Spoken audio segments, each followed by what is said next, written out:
Diabetics association যেটা আছে সেইখান থেকে এটা আমার কালেক্ট করা। ওকে, আপনারা গুগলে সার্চ দিয়ে দেখতে পারেন। তাহলে কত?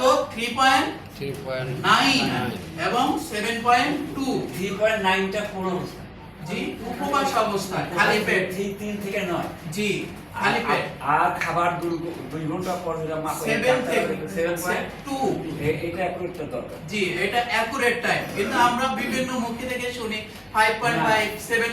বিভ্রান্ত আছে, বিভ্রান্ত হয়। আসলে আমি কোনটায় আছি আমি নিজেও জানি না, ঠিক কি না? তো খাওয়ার আগে রক্তে থাকতে হবে 80 থেকে 100 মিলিগ্রাম ডিসিলিটার যেটারে বলে। ওকে, আর খাওয়ার পরে থাকবে 140 এর উপরে না। ক্লিয়ার? এর বেশি হলে আপনার ডায়াবেটিসে কি আক্রান্ত হবে। আমরা যেটার চমক নিয়ে কথা বলতেছি, ঠিক আছে? এবং নরমাল যেটা আমি সেটা বললাম 3.9 এবং 7.2, 70 থেকে 100 এবং খাবার পরে 140 মিলিগ্রাম বা ডিসিলিটারের বেশি হওয়া কি উচিত না। উচিত হলে আপনি কি আক্রান্ত হয়ে পড়বেন। আর এলোমেলো দিনের যে কোনো সময়, উল্টাপাল্টা হয় না, তো এলোমেলো দিনের সময় থাকে আপনার 10.0। আমি কি ক্লিয়ার করতে পারছি? বুঝতে পারছেন?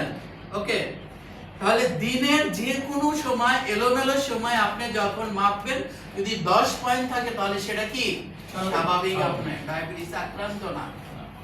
এই তিনটা কিন্তু যেহেতু আমরা ডায়াবেটিস নিয়ে কাজ করি, ডায়াবেটিসের সাথে আমরা জড়িত, রিলেটেড। সকাল হলেই আমরা ডায়াবেটিসের স্লোগান দিচ্ছি, সকাল হলেই আমরা বিভিন্ন মানুষের সাথে ফেস টু ফেস টক করছি।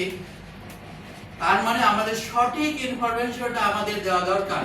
আর আপনি যদি ভুল দেন, আপনার থেকে যদি উনি এক্সপেরিয়েন্স বেশি থাকে, তখন আপনাকে বলবে তুমি ভালোভাবে ডাক্তার না বা ভালোভাবে ইনফরমেশন না, আপনি ভুল বলছেন। আমি অমুক জায়গায় দেখাইছি, অমুক ডাক্তার এটা বলছে। বাট আপনি যদি এই জিনিসটা আপনি জানেন, নিঃসন্দেহে আপনি বলতে পারবেন যে এটা কি অ্যাকুরেট।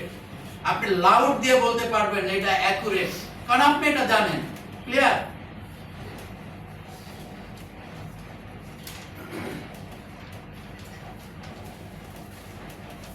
কারণ তোমার স্বাস্থ্যই সবকিছু। আজই তোমার স্বাস্থ্যকে অগ্রাধিকার দাও। আপনার স্বাস্থ্যকে যদি অগ্রাধিকার না দেন, আপনি নিজেই কি সব জায়গায় ফেলিওর, কোনো জায়গা থেকে পজিটিভলি কিছু নিয়ে আসতে পারবেন না। আপনি নিজেই অচল, প্রতিবন্ধী, অডিজম। আপনি কারে কি বলবেন?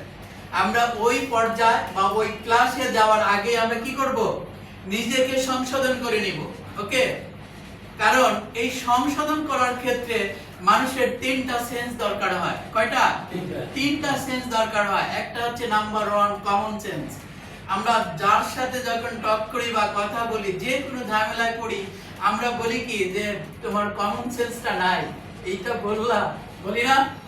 কমন সেন্সটা আমরা সাধারণ চলতে ফিরতে যেটা প্রয়োজন হয় সেটা কি আমাদের দরকার হয়। তারপরেও আমাদের 2টা সেন্স থাকে। নাম্বার 2 হচ্ছে ট্রাফিক সেন্স।